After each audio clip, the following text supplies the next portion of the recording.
Salut les filles, aujourd'hui on se retrouve pour un nouveau tutoriel avec un look comme vous l'avez vu dans le titre entre les couleurs pêche et myrtille. Je commence par appliquer un long lasting stick eyeshadow de chez Kiko, donc là c'est un beige tout simplement que j'applique directement au stick un petit peu grossièrement comme vous pouvez le voir. Ensuite je vais venir l'estomper avec le doigt en tapotant et en étirant la matière sur l'ensemble de ma paupière mobile et immobile pour avoir vraiment une bonne base. Ensuite, je fais tout le tutoriel avec la Sweet Peach de chez Too Faced. J'avais trop envie de l'utiliser. C'est vraiment de super belles couleurs. Il y a du satiné, du mat, un peu de pailleté. Donc, c'est vraiment une palette complète. Je commence par le fard Bellini que j'applique du coup sur la première moitié de ma paupière en tapotant et en étirant un petit peu. Vous allez voir. Donc, d'abord, je tapote pour bien poser le pigment sur la zone que j'avais prévue. Et ensuite, voilà, je n'hésite pas en effet à repasser et à lisser en fait la matière pour faire en sorte qu'elle accroche bien.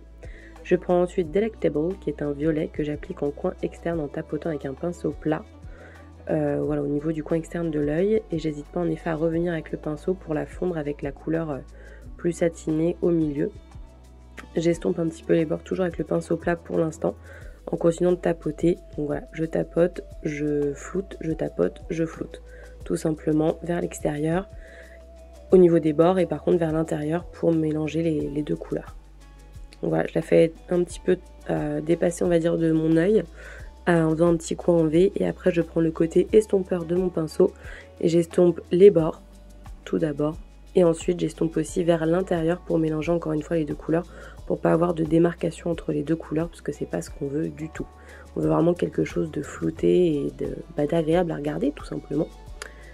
Je reprends un petit peu de violet parce que j'avais perdu un peu d'intensité, donc cette fois je l'applique vraiment que en V, en fait, vraiment au niveau du coin externe pour intensifier ce côté-là, pour tout simplement donner de la profondeur au regard. Et je réestompe, et ainsi de suite. De toute façon, la clé d'un joli maquillage comme ça, surtout quand vous utilisez plusieurs couleurs, c'est d'estomper tout ça parce que sinon c'est absolument pas saillant. Donc voilà, on n'hésite pas, on estompe, voilà. Ensuite, je prends le fard Talk Derby to Me, donc c'est un espèce de petit violet foncé avec plein de paillettes que je réapplique du coup, comme vous le voyez, en V, en coin externe, toujours dans l'idée d'intensifier ce petit coin de l'œil pour faire, voilà, enfin pour agrandir le regard et avoir un petit côté cat eye que j'aime beaucoup. Et je remonte un petit peu dans la banane aussi pour accentuer encore une fois ce côté œil de chat. Donc voilà, même technique, j'applique avec un petit pinceau plat fin et après j'estompe avec le pinceau estompeur tout simplement de la même manière, donc en allant vers l'extérieur au niveau des bords et en revenant avec le fard à l'intérieur. Là j'ai décidé d'en prendre encore plus fluffy, désolée c'est un peu flou, encore plus touffu en fait pour vraiment diffuser la couleur puisque avec l'autre j'arrivais pas, il était trop dense. Donc là voilà, ça me permet vraiment de venir flouter le fard foncé au niveau de mon creux de paupière. On floute. Ensuite, je reprends Bellini parce que j'ai un peu perdu d'intensité pour le replacer au milieu. Et vous voyez, j'étire la matière encore une fois pour pouvoir le mélanger avec l'autre fard. Et après, je prends un pinceau tout fin pour faire comme un petit trait de liner avec le même fard Talk Derby to Me qui a des paillettes. Et donc, je le fais sur les 2/3, on va dire, de l'œil. Pas vers l'intérieur parce que c'est pas ce que je voulais. Je voulais pas un look avec un liner. Mais je voulais vraiment accentuer le petit côté allongé de l'œil. Et ensuite, au dernier moment, je me suis dit que j'allais prendre Summer Yum, c'est un espèce de petit brick pour faire en fait la transition au niveau du creux parce que je voulais pas quelque chose de trop foncé et je trouvais que la couleur se mariait bien avec le reste. Ensuite, sous l'arcade du sourcil, j'ai pris Peaches and Cream pour avoir quelque chose d'unifié et vraiment juste pour le tout fin, j'ai pris le petit fard irisé que vous venez de voir. Un petit coup de mascara, donc là le I Love Extreme de chez Essence, enfin un petit coup, pas mal de couches quand même. Parce que j'ai pas des cils faciles à dompter, on va dire, donc j'hésite pas avec le mascara parce que sinon ça ne se voit pas. Et même là, je trouve qu'on voit quand même pas beaucoup mes cils.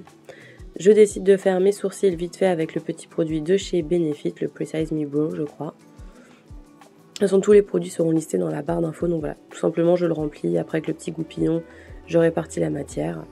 Ensuite, on passe au teint avec le Naked Skin d'Urban Decay, encore et toujours, appliqué avec une éponge à fond de teint comme toujours, donc le Beauty Blender. J'ai essayé, pour tout vous dire, sur la vidéo d'utiliser un autre fond de teint avec un pinceau, c'était juste une catastrophe. Donc vraiment, je pense qu'il me faut des textures fluides. Après, quand c'est trop épais, ça ne me va absolument pas, ça ne me convient pas. Et j'arrive pas à l'appliquer au pinceau, vraiment, c'est quelque chose... Je me suis tellement habituée maintenant avec le Beauty Blender humidifié que j'arrive plus du tout avec un pinceau. Donc voilà, je tapote, je tapote, je tapote partout pour bien estomper la matière et bien voilà l'étaler d'une certaine manière. Après, il n'y a pas forcément de technique, hein. Vous commencez par l'endroit que vous voulez. Vous essayez de ne pas en mettre sur les sourcils si vous les avez faits, c'est quand même mieux. Donc on essaie de faire attention. Ensuite, je prends un petit peu de mon correcteur SLA pour les petits boutons. Et sinon, c'est l'anti-cerne haute couvrance de chez Sephora que j'applique au début comme ça avec le petit applicateur. Et après, je vais l'estomper au Beauty Blender, toujours humidifié. Donc voilà, et j'hésite pas en fait à faire des mouvements de va-et-vient, vous savez, parce qu'on a des petites ridules quand même sous l'œil. Ça permet en fait de bien remplir et qu'il n'y ait pas des traces où du coup il n'y a pas de produit. Donc mais ne jamais tirer la matière, il faut toujours tapoter avec un Beauty Blender, sinon c'est pas élégant. Donc je prends les météorites de Guerlain avec un petit pinceau pour poudrer juste le dessous de l'œil. Parce que j'ai trouvé que c'était franchement sympathique parce que ça reflète bien la lumière, donc ça permet d'atténuer encore un petit peu les cernes. Et sur le reste du visage, c'est une poudre Sephora toute bête, transparente, pour fixer l'ensemble du maquillage, enfin du fond de teint. Je reprends Talk Derby to Me avec un petit pinceau que je mets en coin externe, mais au niveau du ras de cils inférieur du coup de mon œil, pour essayer d'habiller un petit peu ce dessous de l'œil qui n'est pas fourni avec des cils pour ma part. Donc j'essaie de l'habiller comme je peux, donc voilà, je l'applique et après je l'estompe vraiment tout doucement parce que sinon c'est n'importe quoi, et j'essaie de me concentrer sur le coin externe pour pas en avoir beaucoup. Après j'ai mis un petit coup de crayon beige dans la muqueuse. On revient sur le teint avec la palette A Few of My Favorite Things de Too Faced et je prends le bronzer Chocolate Soleil que j'applique comme un bronzer tout simplement, pour essayer de réchauffer tout ça vu que je suis assez blanche quand même et que le soleil commence un petit peu à revenir. Donc voilà, j'en mets un petit peu au niveau des tempes et des joues, j'aime pas en mettre en dessous. Donc voilà, c'est vraiment juste pour accoter un petit peu de couleur à ce visage et du coup de bomber un petit peu. Et ensuite je prends Coralista de chez Benefit que j'applique en blush tout simplement. Un petit coup de fixateur Urban Decay. Et pour finir, je prends un rouge à lèvres Inglot Matte. Alors vous allez le voir, il est assez difficile à appliquer parce qu'il est vraiment très très mat au niveau du raisin. Mais la couleur est très jolie. Le souci c'est que du coup il a tendance un petit peu sur le raisin à peler, comme vous pouvez le voir là. Des petites traces, donc il faut nettoyer un petit peu après le bazar que ça a mis sur les lèvres. Mais la couleur est vraiment très jolie et il tient vraiment très très bien vu que c'est un mat. Mais c'est vrai qu'au niveau de la texture du raisin appliqué, c'est un petit peu la galère. C'est dommage parce que la couleur est sublime. Je l'avais acheté en Espagne je crois. Et voilà, j'avais juste vu la couleur sympa, j'avais pas fait attention au raisin qui allait me poser problème, parce qu'il est comme ça depuis le début. Donc bon, on fait avec, hein, tant pis, mais c'est vrai que c'est pas évident. Et voilà, le look est terminé. J'espère que la vidéo vous a plu. Si vous voulez voir d'autres tutoriels, n'hésitez pas à mettre un petit pouce en l'air et vous abonner à la chaîne.